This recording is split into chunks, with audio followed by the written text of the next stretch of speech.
মই আজি তোমালোকৰ সৈতে উচ্চতৰ মাধ্যমিক দ্বিতীয় বৰ্ষৰ এটা টপিক আছে তাক ইনক্ৰিজিং এণ্ড ডিক্ৰিজিং অৰ্থাৎ বৰ্ধমান আৰু হ্ৰাসমান ফলনৰ ওপৰত এটা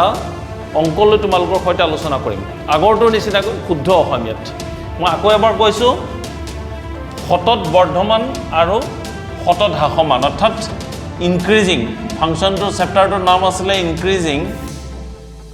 এণ্ড ডিক্ৰিজিং ইনক্ৰিজিং হৈছে বৰ্ধমান আৰু ডিক্ৰিজিং হৈছে হ্ৰাসমান ইয়াত খালি শতত মানে ষ্ট্ৰিক্টলি বুজাই আছে ষ্ট্ৰিক্টলি মানে কেনেকুৱা হয় যদি ষ্ট্ৰিক্টলি এনেকুৱা যদি বাঢ়ি গৈ থাকে তেতিয়াহ'লে ষ্ট্ৰিক্টলি ইনক্ৰিজিং আকৌ যদি এনেকুৱা যদি হঠাতে কমি আহে তেতিয়াহ'লে ডিক্ৰিজিং বুলি কয় আৰু ডেফিনেশ্যন কি আছিলে x belongs to open interval ললা যদি f dash x greater than 0 তেতিয়াহ'লে কি হ'ব বৰ্ধমান হ'ব আৰু শতত বৰ্ধমান আৰু x belongs to open interval a b ৰ বাবে যদি f dash x less than 0 হয় তেতিয়াহ'লে কি হ'ব শতত কি হ'ব হ্ৰাসমান এতিয়া অংকটোৰ কাৰণে মই ইমান ডিটেইলছত জাস্ট ডেফিনেশ্যনটো দি দিছোঁ তোমালোকৰ কাৰণে সো মই এতিয়া এটা তোমালোকৰ কাৰণে অংকটো লৈছোঁ অংকটো কি দিয়া আছে আমাক চোৱাচোন যে fx ৰ ভ্যালুটো দিয়া আছে fx = কি কৈছে আমাক x² - x + 1 ৰ দ্বাৰা নিৰ্দিষ্ট f ফলনটো -1 আৰু 1 অপেন ইন্টাৰভেলত শতত বৰ্ধমানো নহয় শতত হ্ৰাসমানো নহয় তাৰ মানে নাইদাৰ ইনক্ৰিজিং নৰ ডিক্ৰিজিং আমি এটো প্ৰুফ কৰিব লাগে সো এতিয়া তুমি অংকটো কৰিবৰ কাৰণে ডেফিনেশ্যনটো ফাৰ্ষ্ট সদায় মই কৈছোঁ তোমালোকক সদায় ডেফিনেশ্যন হ্ৰাসমান আৰু বৰ্ধমান সেই শব্দ দুটাৰ মিনিংটো ডিটেইলছত গম পাই ল'বা এইটো অংকত মেক্সিমাম 3 মাৰ্কছ অৰ 4 মাৰ্কছ তোমালোকৰ কাৰণে দিব পাৰে তে ইয়াক কি কৰিম সলভ কৰিবৰ কাৰণে মই দিয়া আছে fx ৰ ভ্যালুটো দিয়া আছে কি দিয়া আছে আমাৰ x² - x + 1 সমাধান বুলি লৈছো this implies f dash x ৰ ভ্যালু ললো ডেফিনেশ্যন ওয়াইজত হল এতিয়া প্ৰমাণ কৰিব লাগে তো গতিকে মই ইয়াক ধৰো f dash x = 0 ইয়াৰ পৰা মই কি পাম চোৱাচোন twice x - 1 = 0 that is x = half year meaning এইটো যে x = half বিন্দুটোৱে এই -1 আৰু 1 মুক্ত অন্তৰালটোক দুটা অন্তৰালত ভাগ কৰিছে তাৰ মানে কেনেকুৱা এটা চোৱা এপিনে হৈ গ'ল এপিনে হৈ গ'ল +∞ এতিয়া ওপেন ইন্টাৰভেল কি দিয়া আছে -1 আৰু এটো হৈ গ'ল +1 কিহেৰে ভাগ কৰিছে হাফেৰে ভাগ কৰি দিছে তাৰ মানে দুটা ইন্টাৰভেল হ'ল এটা এখিনি আৰু এটা এখিনি অৰ্থাৎ x = half বিন্দুটোৱে কি কৰিম -1 1 ওপেন মুক্ত অন্তৰালক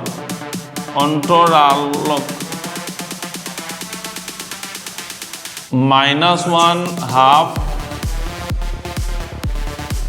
আৰু half, 1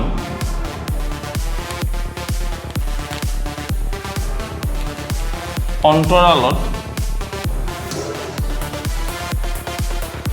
ভাগ কৰিছে এতিয়া মই এই যে দুটা অন্তৰাল পালো এই দুটা অন্তৰালত এই ফাংচনটোৰ নেচাৰটোক মই টেষ্ট কৰিম তাৰ মানে এই ফাংচনটো বৰ্ধমান নে হ্ৰাসমান হ'ব হেতু মই এটা এনালাইসিস কৰিম তাৰ কাৰণে মই এটা কাম কৰো এটা টেবুল বনাই লওঁ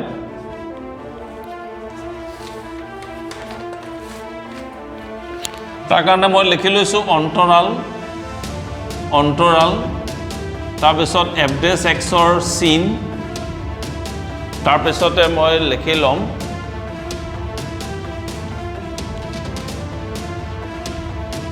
নেক্সট আহিব ফলনৰ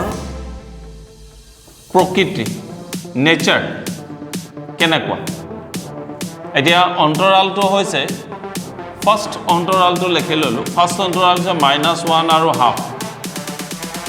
ওপেন ইন্টাৰভেল দেই -1 নহয় হাফ নহয় এইখিনিৰ মাজত যিকোনো এটা তুমি সংখ্যা লৈ লোৱা সাপোজ তুমি -0.5 এটা ললা সদায় এইখিনি চাবা এই যেটো function fx equal to twice x minus 1 কি হ'ব নেগেটিভ হ'ব নেগেটিভ হৈ যোৱাৰ লগে লগে কি আছিলে f dash x less than 0 তাৰ মানে কি হৈ যাব হটত হাফৰ মান হৈ যাব ঠিক তেনেকৈ আকৌ ইনটু ইন্টাৰভেল লোৱা হাফ 1 ওপেন ইন্টাৰভেল ললা হাফ আৰু 1 ৰ মাজত কি আহি যাব হাফ আৰু 1 ৰ মাজত 0.5 এটা লৈ ললা 0.5 ললে ইয়াতে 0.5 বহাই দিলে 2 cross 0.5 minus 1 তাৰ মানে 1 minus 1 তাৰ মানে 0 greater than 0 that means ইয়াত মই কি কৈ দিম পজিটিভ আৰু পজিটিভ হলে কি হ'ব f dash x greater than 0 হলে কি হ'ব হটত কি হ'ব বৰ্ধমান পালা এটা কি দেখিছা চোৱাচোন ইন্টাৰভেলটোত এইখিনিতে তুমি এনসাৰটো এনালাইসিস কৰিব পাৰিব লাগিব এই যি অন্তৰালত এবাৰ ইয়াত কমিছে এবাৰ ইয়াত বাঢ়িছে আমি কি কৰিব লাগিছিল তুমি ইনক্ৰিজিং হ'বৰ কাৰণে হি কন্টিনিউয়াছলি বাঢ়ি যাব লাগিব ডিক্ৰিজিং হ'বৰ কাৰণে হি কন্টিনিউয়াছলি কমি যাব লাগিব এতিয়া ইয়াতে তুমি এবাৰ বাঢ়িছে এবাৰ কমিছে তাৰমানে f dash x does not ইংৰাজীত ক'ব f dash x does not have the same sign throughout the interval অসমীয়াত মই কি কম অসমীয়াত কম -1,1 অন্তৰালত f dash x ৰ একে চিন দেখা নাযায় কি কৈছো মই -1 অন্তৰ যেহেতু এবাৰ নেগেটিভ হৈছে এবাৰ পজিটিভ হৈছে যদি দুইটাতে মই নেগেটিভ হলহেতেন তেতিয়া হলে হাসমান বুলি কলোহেতেন দুইটাতে পজিটিভ হলে মই বৰ্ধমান বুলি কলোহেতেন ইয়াত এটাও হোৱা নাই এটা নেগেটিভ এটা পজিটিভ কি কৈছো মই গতিকে কি লিখিছো এই টেবুলখন চাই পেলাই লিখিছো -1 অন্তৰালত f dash x এ একে চিন দেখা নাপায় একে চিন দেখা নাযায় f dash x ৰ ফলনটো this implies গতিকে -1,1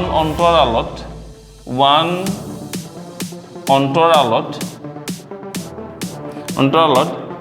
fx ফলনৰ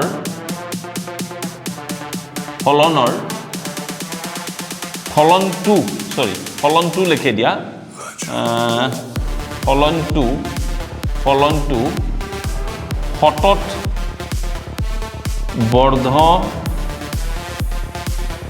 মানুহ নহয় কমা হটত হাস মানুহ নহয় অৰ্থাৎ -1 অন্তৰালত fx has neither nor strictly increasing nor strictly decreasing তাৰ মানে ফলনটো এই অন্তৰালত বৰ্ধমানো নহয় strictly increasingও নহয় strictly decreasingও হাসমানো নহয় সো আকৌ এটো এটা অলপ বুজিবলগীয়া অলপ কনসেপচুৱেল চেপ্টাৰ ধাৰণা কৰিবলগীয়া বস্তু এটা অংক এটা ললো মই এটো ক্লাস আকৌ এবাৰ লিখি দিছো এটো কোন চেপ্টাৰৰ ক্লাস 12 ফৰ এপ্লিকেশনস অফ ডেৰিভেটিভস অবকলজৰ প্ৰয়োগৰ পৰা চেপ্টাৰটো আছিল তাৰ পৰা মই এটো অংক লৈছো সো মই আকৌ এদিন তোমালোকৰ কাৰণে এনেকুৱাকৈ এটা প্ৰবলেম লম টাফ প্ৰবলেম এটা লম যাতে তোমালোকে ধুনিয়াকৈ অসমত বুজি পাব পৰা till then bye bye and take care